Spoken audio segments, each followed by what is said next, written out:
Hello friends, आज का हमारा टॉपिक है काउंटिंग ऑफ क्यूब। यानी कहने का मतलब यह है काउंटिंग ऑफ क्यूब्स, घनों की संख्या को ज्ञात करना। यहां पर एक विशेष प्रकार की इमेज दी होगी और उसको मैं आपको काउंट करने का बहुत ही आसान तरीका बताऊंगा। देखिए, सबसे पहले कि क्यूब किस तरीके का होता है। जो वास्तव में हमारे पास घन होता है जिसकी 6 सतह होती हैं, हमें यहां पर केवल 3 ही सतह दिखाई देती हैं। और उस पर प्रश्न किस तरीके का आता है, आइए देखते हैं।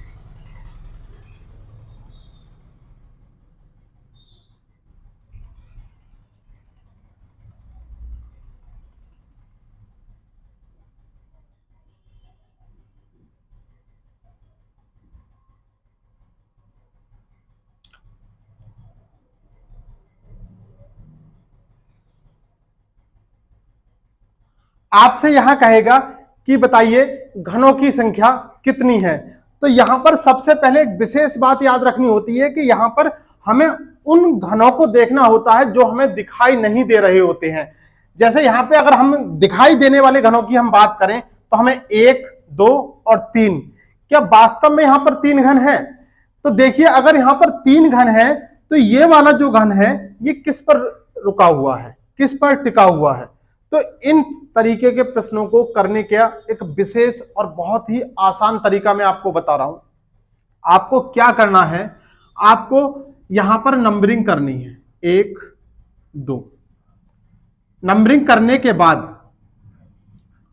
इन नंबरिंग को रिवर्स में मल्टीप्लाई कर दो।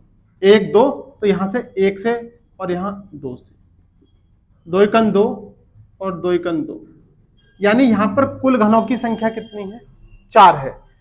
ये तो हमने एक छोटी सी इमेज बनाई थी, आइए इसको बड़े इमेज के रूप में देखते हैं किस तरीके से यहां पे प्रश्न आता है।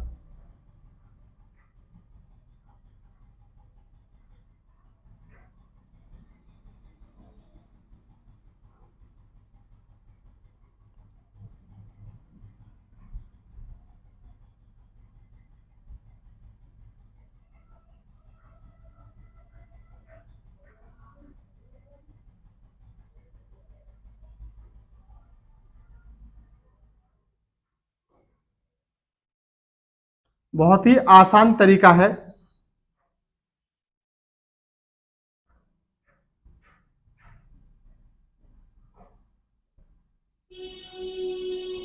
कुछ इस तरीके का आपको यहां पर सवाल एग्जाम में देखने को मिलेगा, जहां पर आपसे कहेगा कि यहां पर कुल घनों की संख्या ज्ञात कीजिए।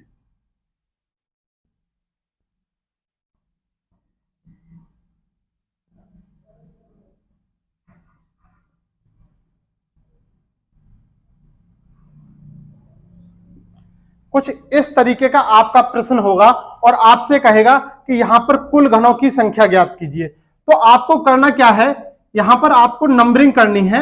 एक तरफ से आप नंबरिंग करिए, 1, 2, 3, 4 और ये 5। जो आपने नंबरिंग करी है उसको सिंपल वे में लिखिए, 1, 2, 3, 4, 5।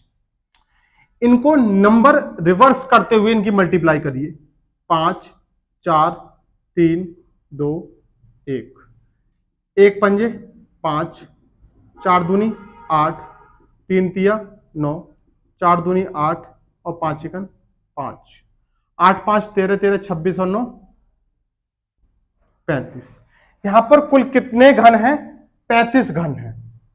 एक तरीके से हम इसको और काउंट कर सकते हैं एक बार में। यानी एक तरीका तो आपका ये हो गया, इस पर नंबरिंग आपने करी, नंबरिंग करने के बाद उसको रिवर्स नंबर डाला और उनकी मल्टीप्लाई करा और ऐड कर दिया।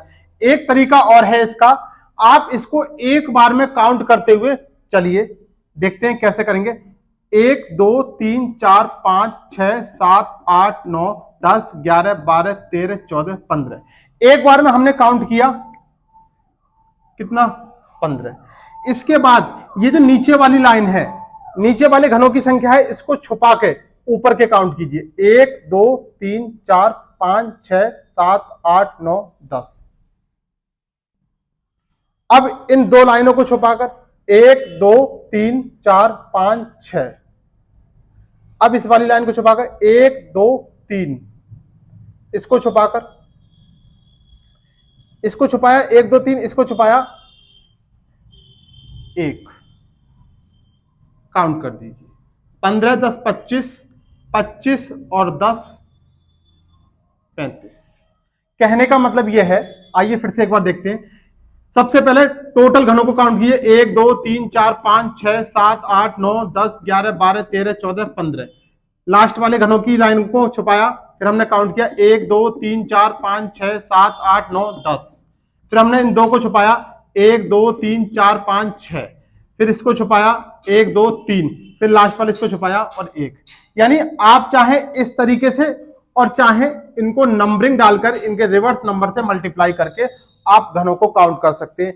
यहां पर नीचे बेस लाइन में 5 घन भी हो सकते हैं, 4 भी हो सकते हैं और 3 तो ये आपको खाली समझाने के लिए था। बहुत ही आसान तरीके से इस तरीके से आप घनों को काउंट कर सकते हैं। ये एक टाइप का प्रश्न था। इसमें दूसरे टाइप का जो प्रश्न होता है वो इस तरीके का होता है।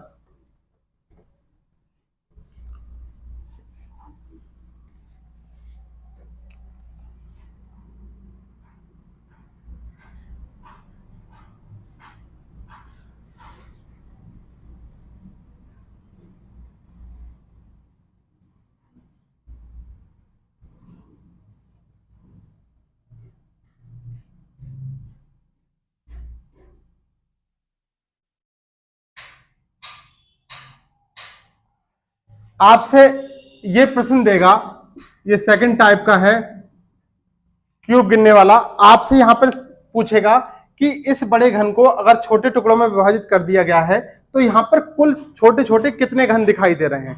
अगर अब आपको यहां पर काउंट करना है तो काउंट करने के लिए आप क्या कीजिए, यहां पर जो बेस वाली लाइन है, बेस वाली लाइन जिसकी आपको 3 सतह दिखाई दे रही है 1 2 3, इस वाली लाइन के अंतर्गत आप देखिए कितने हैं। एक ये बनना है, एक ये बनना है और एक ये, 3 घन बनने हैं। 3 3 6 3 9।